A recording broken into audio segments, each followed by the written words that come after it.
I have some leftover mashed potatoes. I'm making loaded mashed potato balls. Bacon in the oven, 385 for about 20 minutes. My wife's special recipe, I'm gonna post it before Thanksgiving. It already has butter, sour cream, salt, and pepper, so don't tell me I didn't season it. Shred the cheese of your choice. I'm using white American.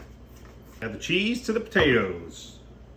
Cut up some green onions, or some scallions, or chives, or whatever the heck you wanna call them.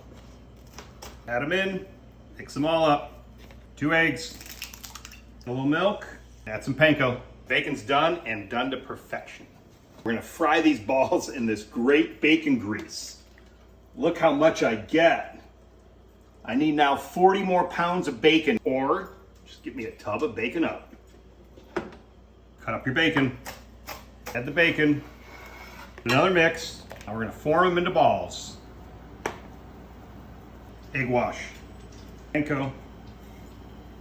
In the fridge for 30 minutes. These are only gonna take a few minutes till they're golden brown. Serve it as a side dish or dip it in your favorite sauce.